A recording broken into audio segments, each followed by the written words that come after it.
ঠিক 1 মাস আগে, দিনটা ছিল 28শে ফেব্রুয়ারি। সেই দিন আমেরিকা এবং ইসরায়েল সংযুক্তভাবে ইরানের উপরে হামলা চালিয়েছিল। ঠিক 1 মাস পর আজকের চিত্রটা কিন্তু অন্যরকম। আমরা কি দেখছি? আমেরিকা জুড়ে বিক্ষোভ আর পোস্টার, স্লোগান ছেয়ে গেছে। তাতে কি slogan? No kings, no kings slogan, poster, তাতে আমেরিকা ছেয়ে গেছে। 3000+ শহরে বিক্ষোভ চলছে সরকারের বিরুদ্ধে, রাজনৈতিক নেতৃত্বের বিরুদ্ধে, বলতে গেলে প্রেসিডেন্টের সিদ্ধান্তের বিরুদ্ধে। আমেরিকা যুদ্ধ চায় না, আমেরিকাবাসী যুদ্ধ চায় না। তাই আমেরিকার যারা সাধারণ নাগরিক, গণতন্ত্রের সপক্ষে তারা পথে নেমেছে, প্রোটেস্টে নেমেছে। স্লোগান একটাই, নো কিংস। এর উদ্দেশ্য কি? এর উদ্দেশ্য হচ্ছে রাজা নয়, গণতন্ত্র। গণতন্ত্র হলো মূল কথা। সবার ওপরে গণতন্ত্র, সেই গণতন্ত্র প্রতিষ্ঠা করতে হবে। ইরানের সঙ্গে আমেরিকার যে যুদ্ধ, সেই ইরান যুদ্ধের বিরোধিতায় জনসাধারণ পথে নেমেছে। তাদের পোস্টার, তাদের স্লোগান তাতে ছেয়ে গেছে আমেরিকা জুড়ে সমস্ত রাস্তায়। আমেরিকার বড় বড় শহর থেকে ছোট ছোট শহর পর্যন্ত সমস্ত জায়গায় একটাই প্রোটেস্ট, সেটা হচ্ছে যুদ্ধের বিরোধিতা। যুদ্ধ নয়, তারা শান্তি চায়।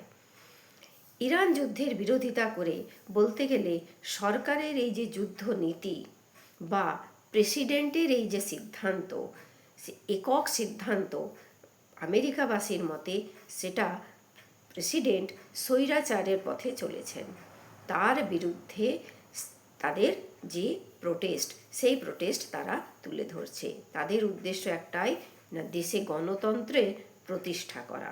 গণতন্ত্রই একমাত্র সত্য, আর সেই গণতন্ত্র প্রতিষ্ঠা করা, তার উদ্দেশ্যে মানুষ রাস্তায় নেমেছে। এর প্রধান কারণ কি? এর প্রধান কারণ হচ্ছে, মানুষ বলছে এই যুদ্ধ, এই যে আমেরিকা ইরানের সঙ্গে যে যুদ্ধে জড়িয়ে পড়েছে, সেই যুদ্ধ অপ্রয়োজনীয়।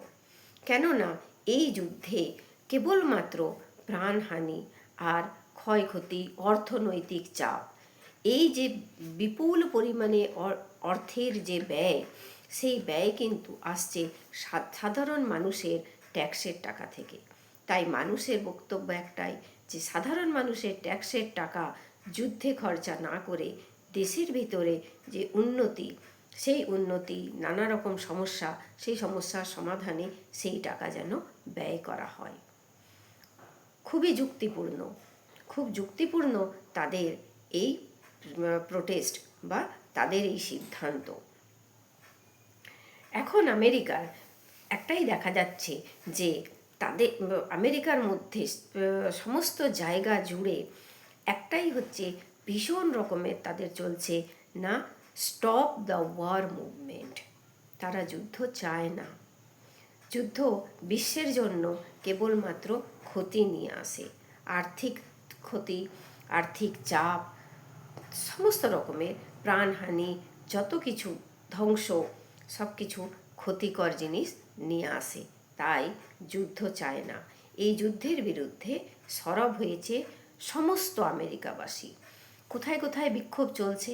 সমস্ত বড় বড় শহর, নিউ ইয়র্ক থেকে আরম্ভ করে লস অ্যাঞ্জেলেস, ডালাস, মিনেসোটা, সমস্ত বড় বড় শহরে জনগণ পথে নেমেছে। এছাড়াও ছোট ছোট যে সমস্ত শহর, সেই ছোট ছোট শহরেও চলছে বিক্ষোভ, আন্দোলন। মানুষের একটাই কথা, যে ওয়ার স্পেন্ডিং যেটা, সেটা বন্ধ করা হোক, আর সেই টাকা দিয়ে দেশের যে উন্নতি, সেই উন্নতিতে সেই টাকা খরচ করা হোক। এতে মানুষের এই যে মুভমেন্ট, এই যে আন্দোলনে তারা নেমেছে, সেই আন্দোলন মূলত চলছে শান্তিপূর্ণভাবে। সমস্ত জায়গায় মানুষ মিছিল করছে, প্রতিবাদ করছে, তাদের হাতে পোস্টার, স্লোগান, গান, বক্তৃতা, তার মাধ্যমে তারা তাদের এই প্রোটেস্ট জানাচ্ছে। হ্যাঁ, ব্যতিক্রম আছে। কোথাও কোথাও কিছু কিছু জায়গায় পুলিশের সঙ্গে তাদের সংঘর্ষ হয়েছে, কিছু গ্রেপ্তারি হয়েছে, সেটা খুব কম সংখ্যক। মূলত যে এই আন্দোলন সেটা কিন্তু শান্তিপূর্ণ আন্দোলন। এই যে নো কিংস আন্দোলনের, এদের স্লোগানের মূল একটাই কথা, সেটা হচ্ছে নো কিংস। এই আন্দোলন আমেরিকা ছেড়ে আস্তে আস্তে ইউরোপ পর্যন্ত ছড়িয়ে পড়ছে। নো কিংস মানে তারা রাজা চায় না। রাজা অর্থাৎ তারা স্বৈরাচারী বা ডিকটেটর যে শাসক তাকেই বোঝাতে চেয়েছে। তাদের উদ্দেশ্য একটাই যে যিনি শাসক, যিনি প্রেসিডেন্ট, তিনি স্বৈরাচারী না হয়ে একক সিদ্ধান্তে পুরো দেশবাসীকে যুদ্ধের আগুনে সঁপে দিতে পারেন না। কেননা জনগণ এবং সংবিধান তাই হচ্ছে সব থেকে উপরে, তারাই হলো আসল সত্য। যেখানে জনগণের কল্যাণ, শাসককে সেই রকমই কাজ করতে হবে। শাসক একক সিদ্ধান্ত পুরো দেশের জনগণের ওপরে চাপিয়ে দিতে পারেন না। ঠিক এই কারণেই তারা নো কিংস এই স্লোগান নিয়ে পথে নেমেছে। দেখা যাক এই যে ওদের যে আন্দোলন সেটা কোন দিকে নিয়ে যায়, আমেরিকার ভবিষ্যৎ কোন দিকে যায়। যিনি প্রেসিডেন্ট তিনি কি তার সিদ্ধান্ত থেকে সরে আসবেন, দেশবাসীর কথা মানবেন, নাকি তিনি তার নিজের সিদ্ধান্তে অবিচল থাকবেন? সারা দুনিয়ার দৃষ্টি এখন সেই দিকেই, সবাই তাকিয়ে আছে কি হতে চলেছে। এই আন্দোলনে অংশগ্রহণ কারা কারা করেছেন? এই আন্দোলনে সমস্ত নাগরিক সমাজ, ছাত্র, যারা মানবাধিকার সংগঠনের কর্মী তারা, এবং কিছু কিছু সেলিব্রিটি রয়েছেন, তারাও কিন্তু এই আন্দোলনে যোগদান করেছেন। মূলত মিছিল চলছে, পোস্টার রয়েছে তাদের হাতে, প্রতিবাদ হচ্ছে, স্লোগান হচ্ছে, বিভিন্ন জায়গায় গানের মাধ্যমেও এই প্রতিবাদ তুলে ধরা হচ্ছে। এই যে প্রতিবাদ, এটা কিন্তু কেবলমাত্র একটা কারণে নয়, এর মধ্যে অনেকগুলো কারণ একসাথে মিশে রয়েছে।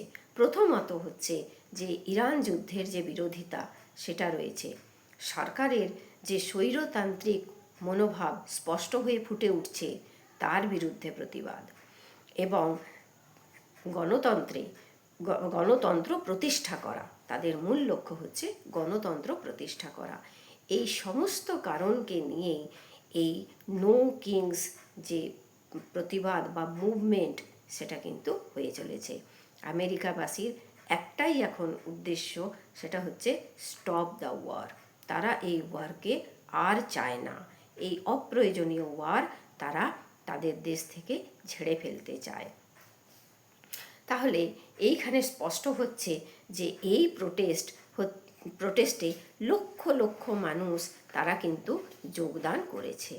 তাহলে এখন দেখার বিষয় যে এই প্রোটেস্ট তাদের কোন দিকে নিয়ে যায়, আমেরিকার ভবিষ্যৎ কোন দিকে যায়।